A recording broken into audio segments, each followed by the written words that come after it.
Oh, There there we we go. go. There we go. What's going on, dude? What's up, man? Can you see me? Can you hear me okay? Everything good? Yeah, I can hear you. I don't know if I can Hang on a second. What about now? Boom, perfect. Okay. My camera has been giving me the most trouble. So like I freeze up. I freeze up every now and then. So I hope if I just freeze up, just forgive me. So We'll just roll with it, man. we'll You just having a roll good with it. morning? It's been a busy morning already, man. I was up since like 3:30 this morning, just riding it out. So what about you, man? Oh, dude, just getting up a few minutes ago. I've got two girls that are in school, 5 and 9, but their schools were canceled because here now I don't know where you're tuning in from, but here in Nashville, it got a big old thing of ice last night. Really? Oh yeah, it's crazy. It looks like a sheet of glass on everything. It looks like a winter wonderland, like Elsa had came and went. Yeah, I am located in Mississippi, and so we usually now get the same type of weather as Nashville, Tennessee. But dude, Right? it has been hot the past couple of days. And last week, I mean, last week Really? we were bundled up in heavy fur jackets and all that. But today, man, it's like And shorts and a then shirt. swimming shorts. Oh man, well, what part of Mississippi? I am little town called Wiggins. You've probably never heard of it. If you drove through Gulfport or Biloxi, then Oh, okay, yeah. I'm sure Well, you we're gonna be blinked in and missed it. Biloxi. Yeah, I'm familiar. You're like on the Mississippi Gulf kind of area. Right. I actually have a show in Biloxi at the Biloxi Arena in not next weekend, but the weekend after that. The If you're Coliseum? close, you should come by. Yeah, over at the Biloxi Coliseum. It's like a convention center and Right, arena. yeah, yeah. Who are you going to be with? Are you going to be by yourself? It's just myself. I'm performing the. I'm like the special guest for a cheerleading competition that is coming to town. Okay, okay. I got you. That makes sense. Cool, man. I hope I'm free. If I'm free, man, I'll hit you up and I'll come over there. We'll meet face to Dude, face come on because with it. pretty close. It's crazy, man. Thousands and thousands of these cheerleaders just screaming their heads off. It's awesome. Yeah, man. So, dude, I was you asked how my morning was. I'm a little irritated. I'll tell you why. I saw on Good Morning America this morning that I think this is true that Alec Baldwin turned himself in because he got they're charging him Yeah. they're fully charging him with the death of that lady from that Rust movie. Yep. I saw a meme the other day, and it was about Alec Baldwin. It said, Alec Baldwin. Now that's a person I can stand behind. Yeah.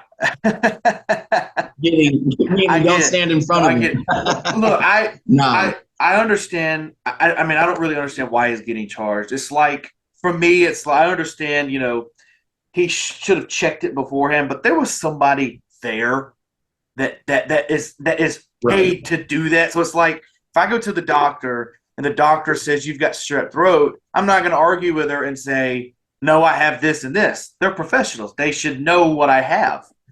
And Right. I feel the same way about this situation. It's like why did he have to go and check it when he was told 15 different times, hey, it's a fake gun, there's fake rounds in it.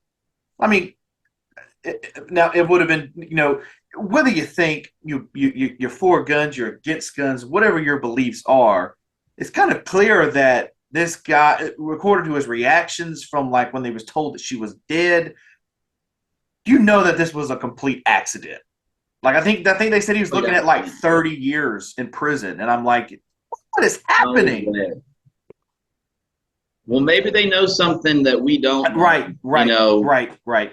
because I mean, for an accident or accidental manslaughter or however it was looked at, that's a whole lot of time, man. That's what people that like commit murder get. That's a So long like there time. must be a detail that we don't know. Yeah, But yeah, I mean all I can say is maybe it brings a little bit of peace to the family that lost someone, knowing that maybe someone's gonna yeah, have to have some kind of consequence, because I couldn't imagine. I mean, not that to say he's guilty one way or the other. I don't know, but I could only imagine if I had lost someone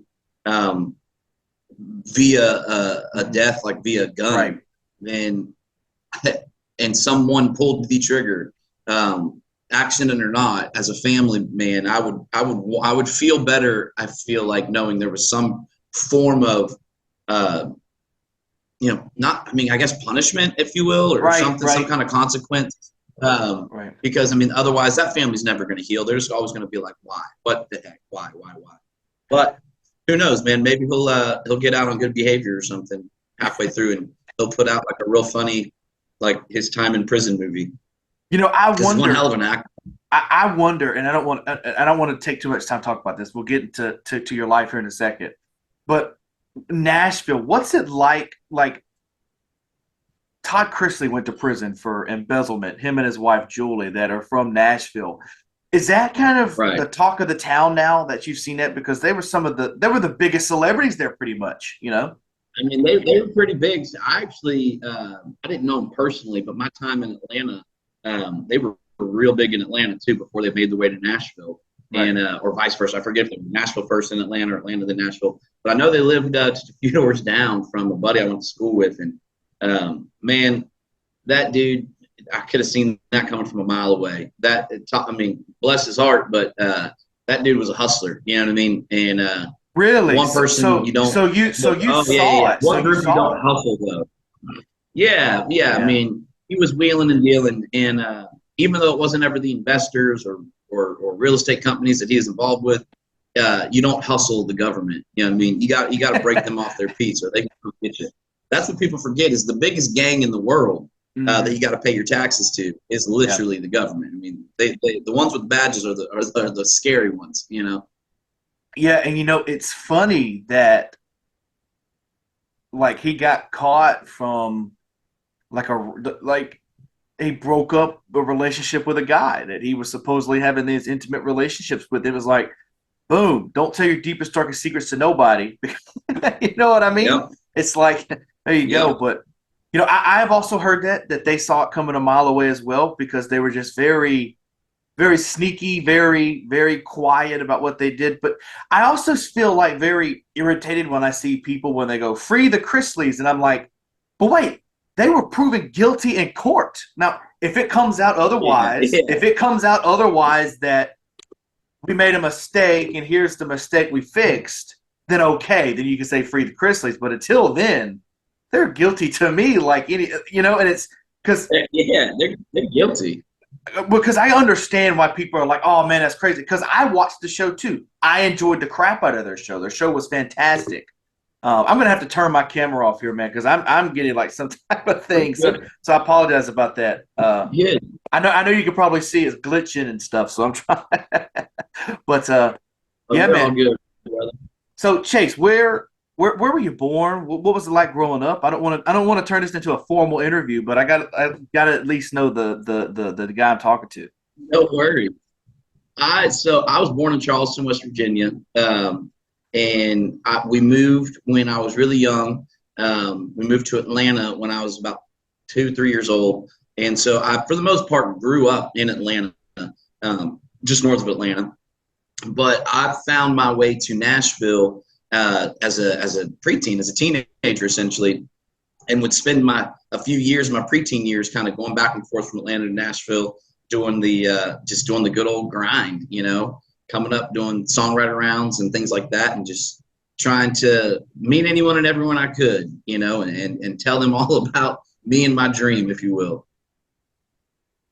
Yeah. So, what was your dream? Like, how long has your dream been music? Well, so when I was 9 years old, which is crazy because my daughter and my oldest daughter, Brooklyn, she's 9 years old.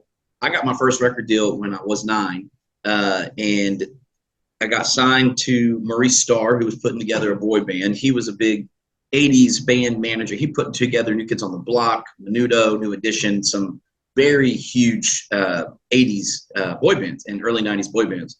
So when we got the chance to audition and be a part of something like that, with my family knowing how much I loved performing, I was always kind of like very glued to performance in the stage and learning rehearsals and routines and things like that. That was more my speed. My friends were ball in a glove kind of people, and I was more like a microphone and trying to learn NSYNC's latest music video and all the dance steps to bye bye bye. And Right. as silly as that sounds, that was the truth. I loved performing, and so when we got that opportunity, we ran with it. And I was in the group for, I got signed, I was like 9, 10 years, like turning 10. And then I was with them until about 13, 14 years old.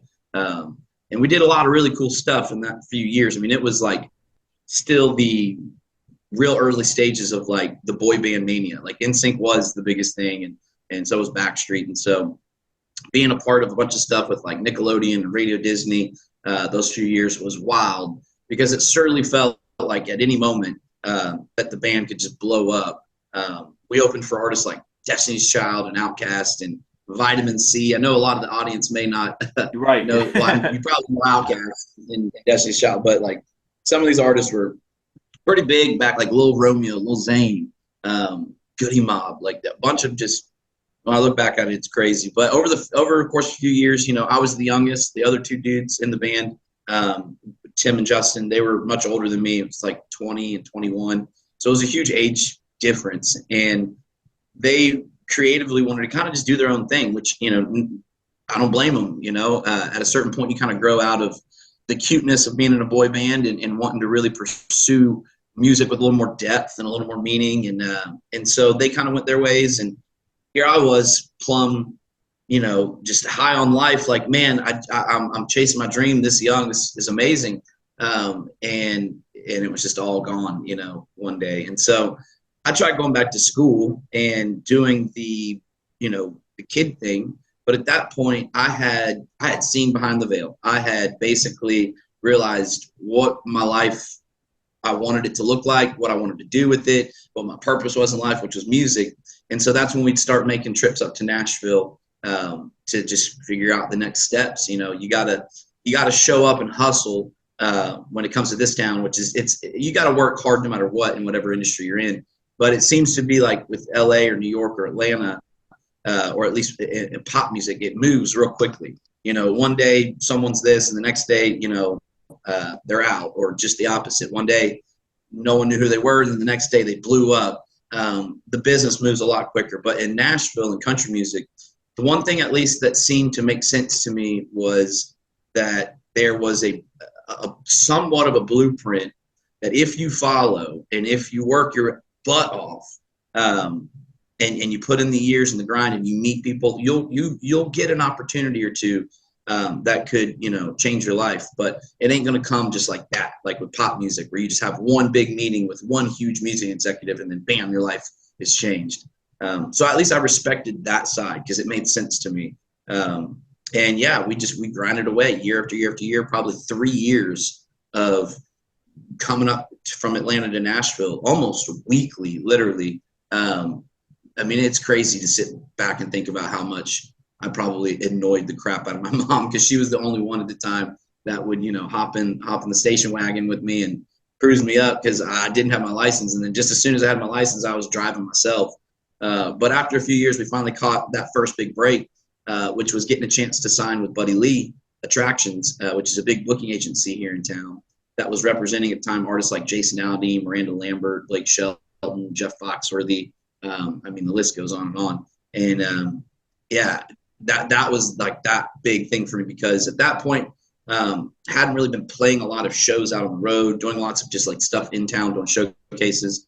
And so that would prove to be the turning point where I started doing, dozens and dozens and dozens of fairs and festivals every spring, summer, fall. I think one year with them, we put in like almost 150 shows, which was nuts, because it was basically a show like every 3 days.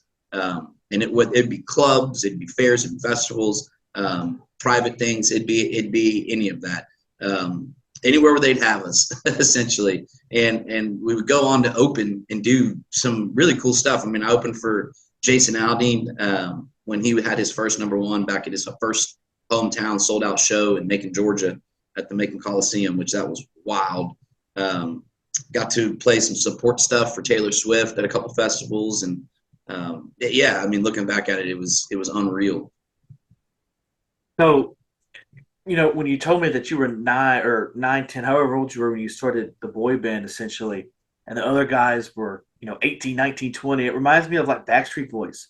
Because like Yeah, Nick Carter was very young. He was the youngest of the group, and everybody wanted to be, with Nick Carter because essentially that's the targeted audience is like the preteens, the teens. Which, if you look back now, that's very weird to see like a 25-year-old Justin Timberlake and and he's having like right. 15-year-olds drool. Like it's crazy to think that.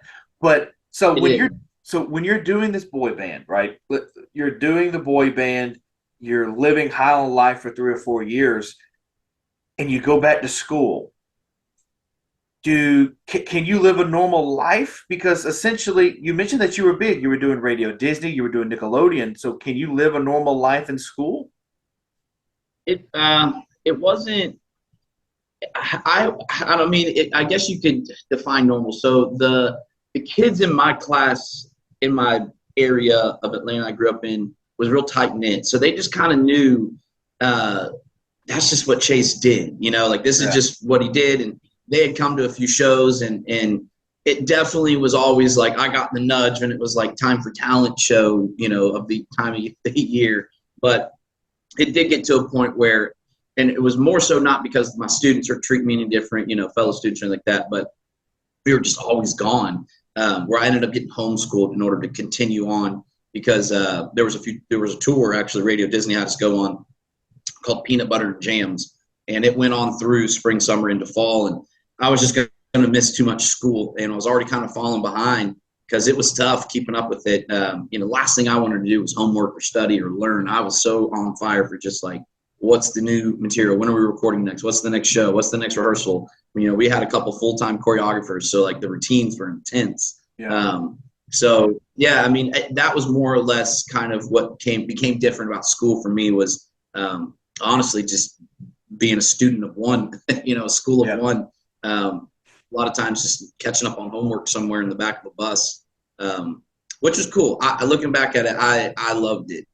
I would never put my kids in that situation, and that's not like a slight to my parents. My parents are amazing and super supportive, but it's just different time. I don't know. I mean, then there wasn't so many distractions. I know that if I were to try to do that with my kids, they would just be constantly on a phone, on a tablet, on the computer. They would be doing something. It would be too hard. I didn't have that as an option. So I guess that's my saving grace is that when I wasn't doing music, I had to focus on my studies because that was the bargain though that we cut was, that I would not fall behind in order to kind of still pursue this as young as I did full time.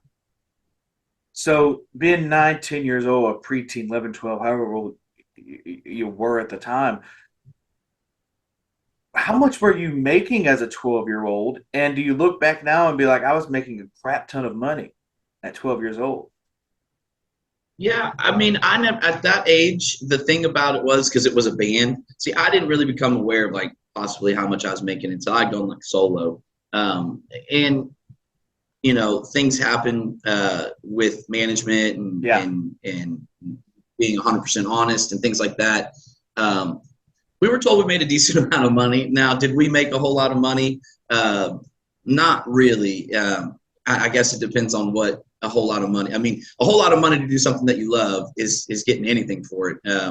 But yeah, I'll just leave it at that. It basically was a little trickery at the top management Right. side of things, which is kind of why the older guys that needed, they didn't have parents, supporting them. They weren't kids; they were adults, and so when they started kind of catching wind of like that stuff going on at the top, they were like, we love this, but we're gonna move on to bigger, better things. So when they did that, and this will be the last question I'll ask about the boy band, when they moved away, like when they said, "Okay, I'm done, Chase, you're by yourself," did the management, did the studios, did they try to pair you with a couple of other people to see if the younger side of boy bands would work, or did they were just kind of like, "Chase, you're going solo"? Well, pretty much at that point, it was like an agreement to just stop the whole thing, just stop the music, like hold the phones. Lucky's no more, which is what the boy band was called. Lucky is no more, because I genuinely loved those two dudes, Tim and Justin. And so like when they were trying to go that route of like, pushing me as a solo artist, I basically said that, if I'm going to do this, I'm honestly just going to find new people to manage and just kind of start fresh. So that way there's not like all this bitterness and like resentment and stuff built in the team. Because at that point we had been doing it I was like 13. So about a solid 4.5 years. And it was, a lot of time and energy and, a lot of blood, sweat and tears. And so I just couldn't see myself moving forward and looking my brothers, Tim and Justin, in the eye, essentially being like, well, I'm going forward. I'm going to work with the same people and it's going to be all about me. I just wanted a fresh start myself too. So that's why I made my way to Nashville, because I've always had a love for country music. I grew up listening to Willie Nelson and Patsy Cline, John Denver. I mean, you name it. Yeah. And so that was just like, it seemed like a reset, a fresh start. So how different was it when you moved to Nashville, or you decided to go to Nashville to try the country music thing? How different was it versus California or wherever, the Radio Disney thing's at? Wildly different. Wildly different. It seemed like everyone up here was songwriters, and it seemed like everyone up here really didn't care about in the pop world, it's about like this explosive moments, like catching lightning in a bottle and then going with right. It. And then I don't want to interrupt you, but it's kind of like, I'm sorry, I don't want to interrupt you, but it's kind of like I've heard it defined a lot of ways. Is pop music is about the beat, about the sound. They don't care what the lyrics are. You can repeat the same word 900 times. Right. It's all about the boop, the boop, the boop, the boop. But in country music, they don't care about right. Country music, they don't really care too much how it sounds, but it's the lyrics that get hard. It's like people will go, this person's not country. Well, they are a little bit because they're singing about country stuff. It may not be the traditional country sound, right, but it's about camouflage. It's about hunting a deer. It's about your chick leaving you, driving in a truck. It is essentially, Right. Crying in your beer, losing your dog. Well, what I loved about it is that whether you were 16 or 60, there was a place for you in country music somewhere. If you're willing to, be a student to the craft. And I always thought that was really cool because, yeah, man, imagine being told at like 16, 17 years old, you're starting to get old for your genre, like, and it blew my mind. I mean, that was like the craziest thing ever. And I get where they're coming from, because they've got, in pop music, most of the times they've got a real set, identified target market and, excuse me, and they don't care necessarily about anything else. And that's sometimes where it's more production heavy than it is song heavy. But see, that's kind of what I think is unique about my blend of country music, especially nowadays, is because I grew up with such a foundation in pop, and to see country music kind of do this like merging of like R&B and pop music these last 10 years has really proven to kind of reinforce like the music I'm doing right now, or what I feel I'm capable of doing for a very long time over and over again authentically.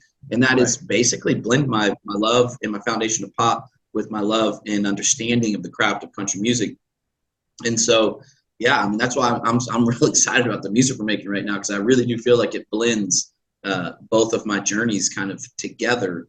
And not to mention, I mean, I can't take all the credit for the music that I'm 100%, a part of right now. My collaborator, who I do all my writing with, all my co-producing with, is Danny Rader, which he's a legend in this town. He's, for being as young as he is, he's I think early 40s. He has accomplished so much. I mean, he's 3-time ACM award winner, back to back to back. He toured with Keith Urban as one of his band leads for his lead guitarist for like over a decade. Currently, he's in Kenny Chesney's band as one of his guitarists and band directors. He's the executive producer of the CMA Awards. I mean, like all these credentials. And for little me to be kind of his little brother in a sense and taken under his wing, it's just been amazing, because I'm learning so much more. I mean, I've been doing it my whole life, essentially. I've been doing music literally at this point my whole entire life. And I've worked with some amazing people along the way. But what's really cool about working with Danny is every time we go in session together, I learn something new. Like Yeah. hands down. Like it always blows me away because at a certain point you almost think you kind of seen it all, but dude's a beast. Do you think, and I'm just gonna, I don't really know how to word this. I'm just gonna come out and say it. Do you think it's like having someone of that high caliber, that knowledge? Do you think it's needed because, or is it like, okay, it's better off to, sure, you can learn from quote unquote legend or whoever you want to, whatever you want to call this, Danny, or is it more or less you need to go figure it out by yourself, and if you're good enough, if you're great enough, if you're worthy enough of this art, then you get to work with those people. Yeah, there's definitely a threshold to it. You don't get to. So there's two sides to that coin. Um, I think if you have so like if you have the ability to build a rocket, right, or a really smart electrical car, Mm-hmm. um, does that mean you shouldn't go sit and try to learn everything you can from Elon Musk? So like there's always going to be that benefit of just someone who's great in their field, iron sharpens iron kind of thing. So there is the element of challenging yourself but on the one hand, if you aren't honing your craft and working your ass off, um, and you get an opportunity to work like with someone, it's going to show. It's going to show up like an abscess, under like a wound. Like this is going to blow up, right? Like there's no hiding it for so long. I've seen people that have been in rooms that maybe they paid to be in them or whatever, or just quite weren't there yet, but had a huge opportunity and they weren't prepared for it. So instead of like taking extreme ownership and being like, you know what, I need to go whittle away on this. I need to go back to the drawing boards. I need to work my butt off. They just get real upset and they start to blame and they start to, and I've never bought into that mindset. I'm the extreme ownership kind of side of things. And once you get really good at something, then yeah, go spend some time with people that are really great at something, because then there's all these breakthroughs. You start to have these aha moments. You're like, oh my gosh, that's how they do that, or that's how this is done. And yeah, so I see both sides of that coin. You want to be self-sufficient. You don't want to have to depend on everybody. So there's that for sure. But you can never stop learning, especially in this world.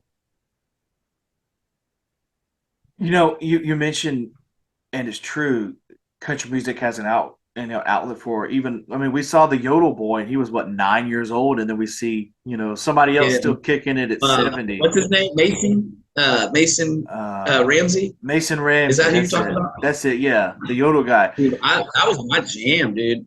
I identified with that kid a little bit, man. When he came on the scene, I'm like, dude, I see a little bit of my younger self Right. in that. He had some swag though. Mason, I will say, Mason's pretty cool. Yeah, but I was trying to compare it between when I first, before I started doing the podcast, I was just a fan of music. I knew a little bit. I didn't know what I know now, behind the scenes stuff. And I saw this guy come on, and I was like, why are people saying you have to buy this Traveler album? Who is this Chris Stapleton guy? I was like, I've never seen this guy before in my life. And you realize he's like 44, 45 at the time, and you go, this dude is old as rocks. Like at the time, you're like, this guy, and then you realize, as you get older, like me, and I'm sitting there, and I just turned 25, and I'm like, wow, I haven't really done really anything in life, so I understand why it takes forever.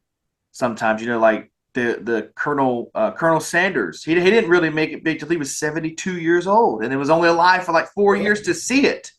You know. I don't think, correct me if I'm wrong, but I saw something the other day where it was like Oprah didn't even do her first, Right. like take her first step into her world, what would be like news reporting and then TV until she was like almost 40. Yeah, and I wonder if it's the Late same with 30s. I wonder if it's the same with you. Like, I get irritated when I see, like, for example, Mr. Beast. The guy is younger than I am and is the most richest person in the world almost. And it's like, I am way older than you had. You know what I mean? It's like, why isn't it there for me? I'm putting in just as much work, just as much everything, and it's nothing coming. But then you realize, well, if it's meant to be, then it's going to happen. It's going to happen. It's just a matter of when and how hard life hits you. It's everybody has a story. The old saying of, run your race, not someone else's. Water your seeds so you can eat your fruit, pay attention to your yard so that you can enjoy it, kind of thing. Like, that is so true, because if you get caught up, I mean, let's call a spade a spade. Sure.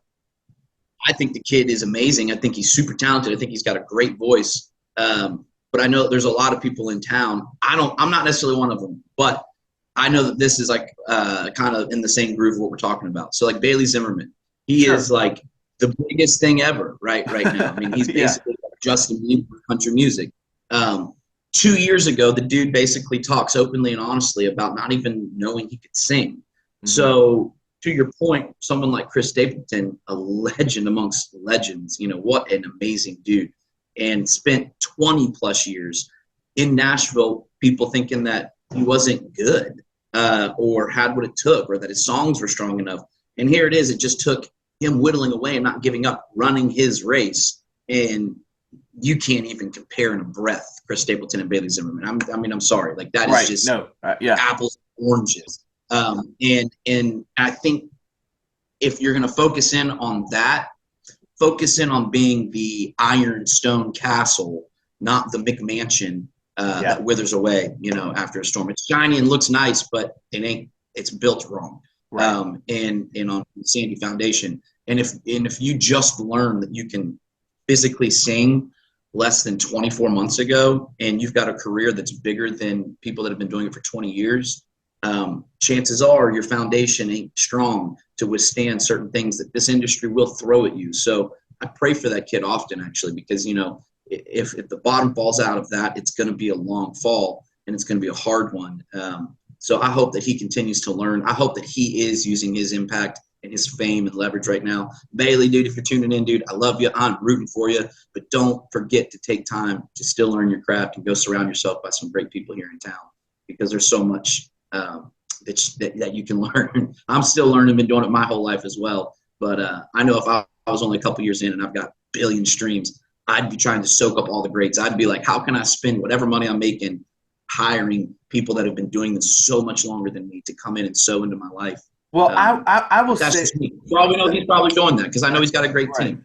I will say this, Chase. I agree, but I'm also looking at it from today's worldly perspective, as in the people that have been doing it for 30, 40 years didn't have social media on their side, didn't have the power of YouTube or this crazy world called TikTok that is just amazingly blowing people up for, like good reasons, bad reasons. And so I think that's really what hit Bailey Zimmerman. Like, it kind of hit him hard, as in like this, that Rockin' Hard Place was the first song he had ever written in his entire life. And he had like started singing like 6 months beforehand. And then like all of a sudden he sings a song on TikTok. Chicks go crazy. They wet their seat, and the people pick him up, and they're like, here you go. Here's this new guy. And like, he's the biggest thing in the world right now, versus people like Hardy, who is, God, one of my idols right now, country music, where this guy's just been writing music, and he's a fellow Mississippian, and he, now he's starting this new thing that I didn't think would work in the rock world, rock country music. Right. And it is, in my opinion, which is cool to see. It's cool to see another genre kind of being merged in. Right. No, I honestly, I wish him best. I wish him the best of luck. I honestly, I think that it's really exciting for other artists coming on the scene to see someone like that have such success. I just do still believe, though, in, I don't know, you can go to McDonald's and get a meal thrown at you through a window, or you can go sit down and have, an old Italian grandmother take half the day to make just the sauce, and then step and go through the process of a whole multi-course meal. There's just a difference. It's food's food. Success is success. But when you go about it a certain way, there's certain things and guarantees you can probably make, versus the other one. There's a lot of question marks. And the verdict will still be out.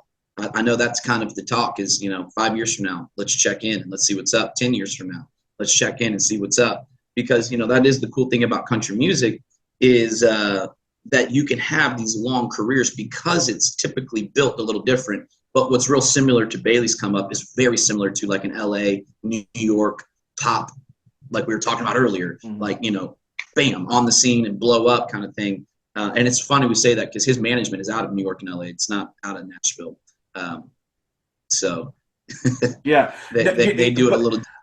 I don't worry about, Bailey Zimmerman is where I worry about the young people that want to do exactly what he did. Write one song and then blow it up. Like, because I want to know what the mental capacity has to be for those that like they really want it and they're like, this guy just blew up with one song. Let's write a hell of a song and let's put it out. And if it doesn't happen, what's going to happen to them mentally? Like, that's my stress and my worry because that's a lot of pressure to put on yourself to go, a few months from basically learning how to sing, writing a song to have 100 million streams.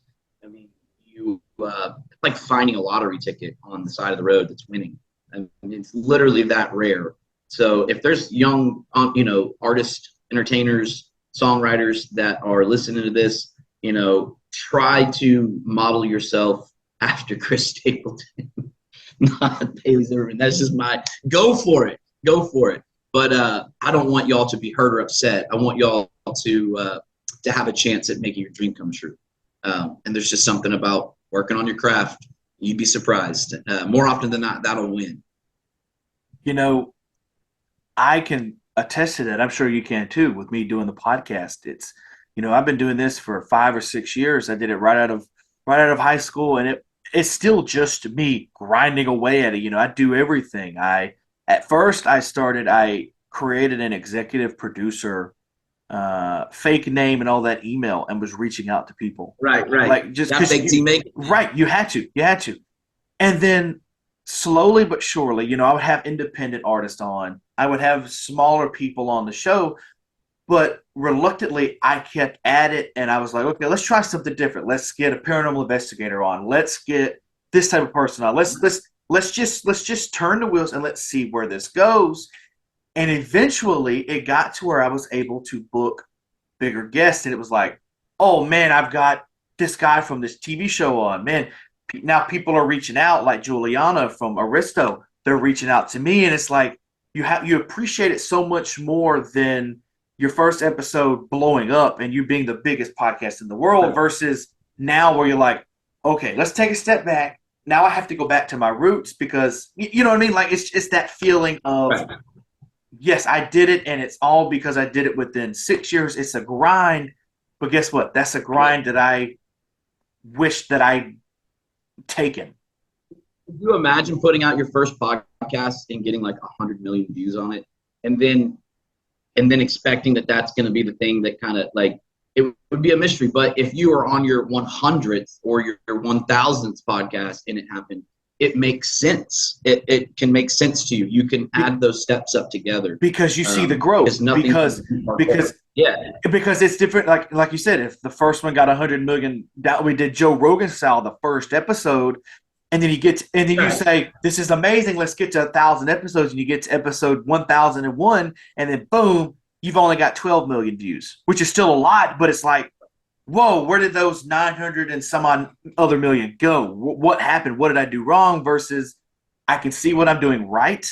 Like even being a musician, you see your songs fluctuate song by song. One song's not doing as good as the other one. So you go, oh, we need to do more songs like this because this one is doing better than this one, whether it be a ballad, whether it be a beach song, and it's the same thing with podcasts. It's like, oh, this one did better, so let's get more of those types of on here, and you can see the growth versus, man, where did I go wrong? What happened versus, you're right.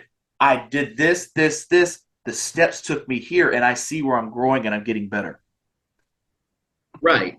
I mean, it'd be like saying my goals are like, hey, I want to look like the Dwayne The Rock Johnson. I want to be jacked, right? And thinking you're going to go into the gym the first couple times and walk out and just, like it's not. It's the whittling away. It's the 1% better every day. It's the compounding efforts of these things, and it's so true. It's true about anything in life. If you're trying to build a career, whether it's in real estate, in finance, in publishing, in writing, podcasting, whatever it is, it's the concept of whittling away at wood. If someone's checking in on you every second, they're not going to see. But if they get that 30,000-foot view, and they let you kind of whittle away long enough. Next thing you know, you'll have a freaking, a wooden moose that you carved, out of a log. But yeah, it's just that 1% better every day, just chipping away at it. It's one of the reasons they say when you're losing weight, don't get on the scale every day. Do it once a week, every couple of weeks. Do it because you're going to see you get on it Tuesday, you weigh 136. You get on it Thursday and you weigh 142, and you're like, well, wait a minute. How am I gaining weight? When you don't realize you gain weight in order to lose weight before it all drops off. Like, and I say that being a fat guy, I don't really know anything about exercise. This is what people have said. So, but it's all about the grind. You have to grind it out, because if you don't, because I think if you don't grind it out and it's given to you, and this is not to Bailey Zimmerman, this isn't to anybody, but I just don't think you appreciate it as much as the person that's put in for 50 years. Right.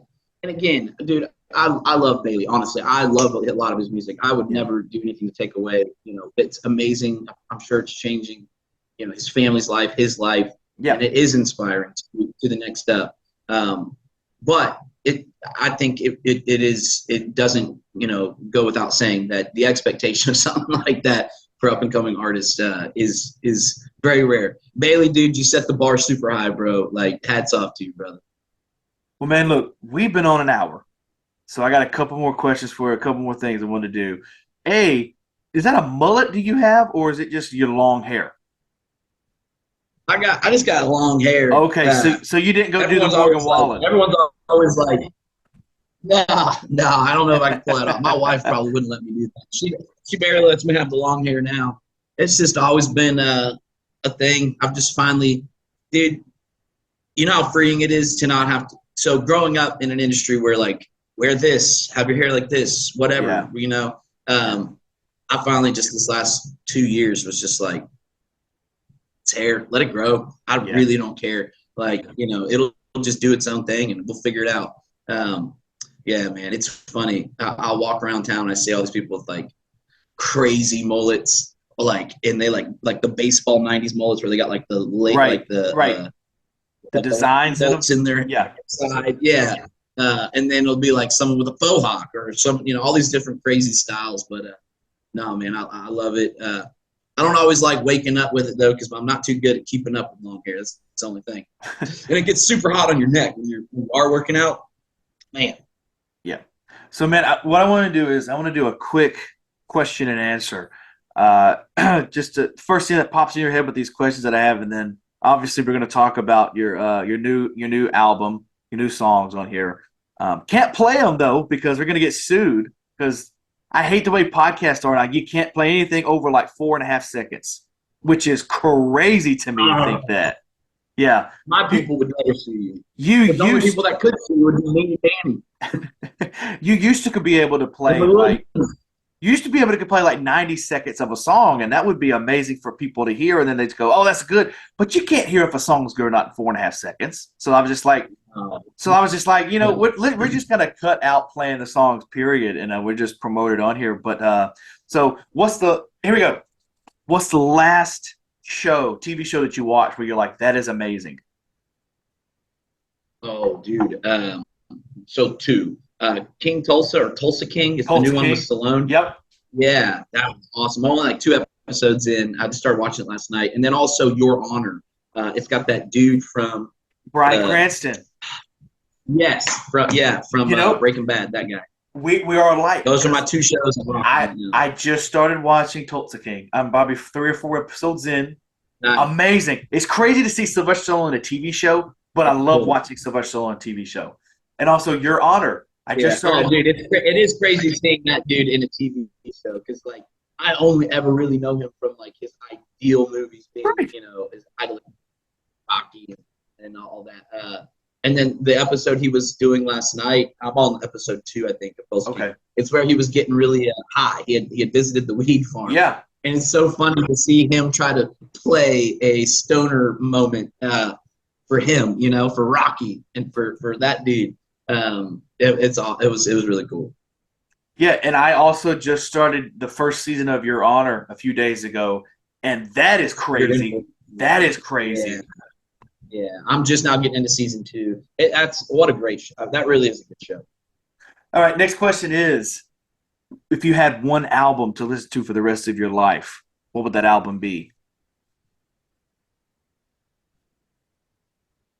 Oh man. You're stranded on a desert island, and for some reason they have a CD player there, and for some reason you have this one album in your pocket. What's that one album?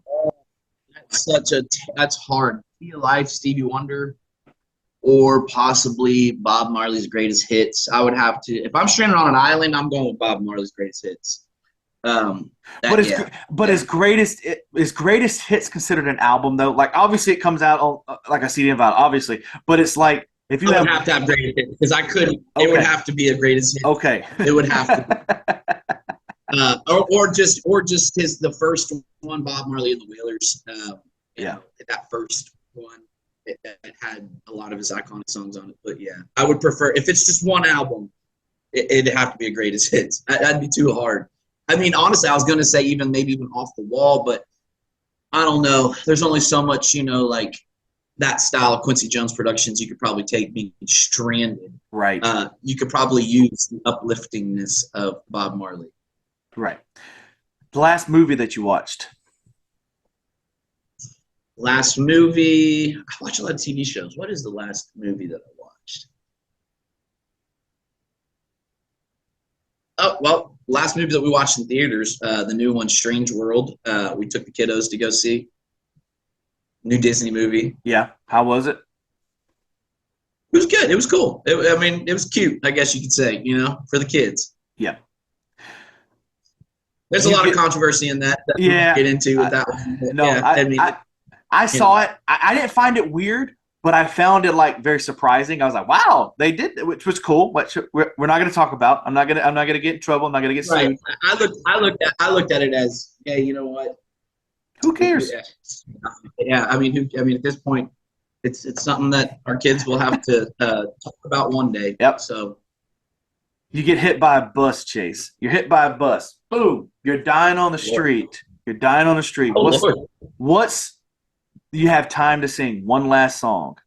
What's that one song that you're going to sing to show the world that this is my life in a song? Take Me Home, Country Roads. Okay. John Denver.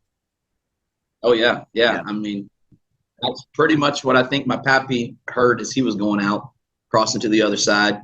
So I'd like to think that either that or Wind Beneath My Wings, one of those two. I feel like that would be that'd be all I'd need to do.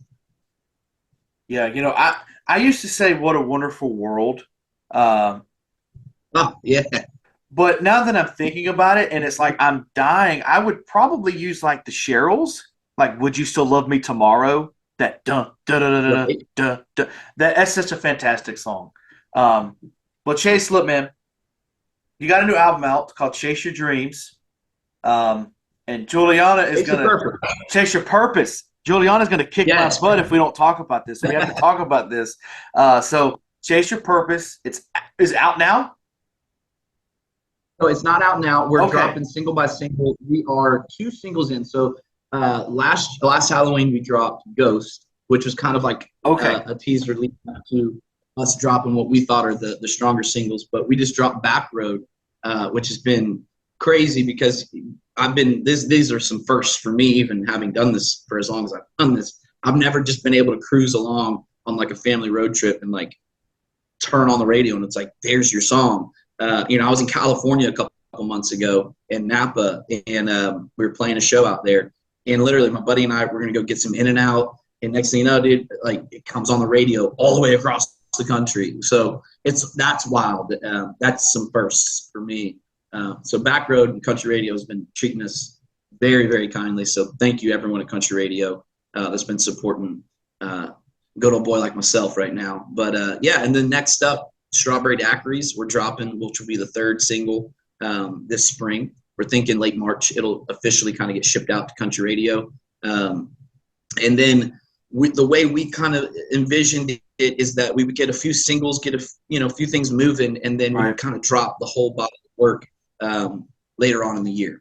we're still in talks with So a couple of companies in town that might want to partner with us to drop the album. It's the only reason why we haven't set yeah, a drop dead date. so you're kind of doing like what John Mayer did a few years back with like the Search for Everything, is he dropped Yeah, a single a yeah, month until he got to 6, and he's like, okay, let's release the entire album. And the first 6 are the yeah. ones he pre-released, and the other 6 are the ones you haven't heard yet. So that's kind of what you're doing a little bit. Exactly.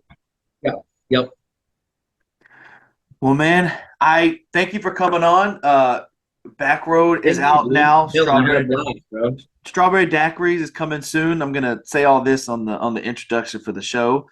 Uh, but chase your purpose. I can't wait to listen to all the songs. I actually enjoy. Juliana sent me over a couple of like a PDF file of some of the songs. So I'm looking to dive in. But I thank you for this chat, man, and I hope that we did you well here. I hope we didn't ask anything too Thank you so strenuous. much, dude. So We'll have to come back on and do this again here in a couple months after Strawberry Daiquiris is out.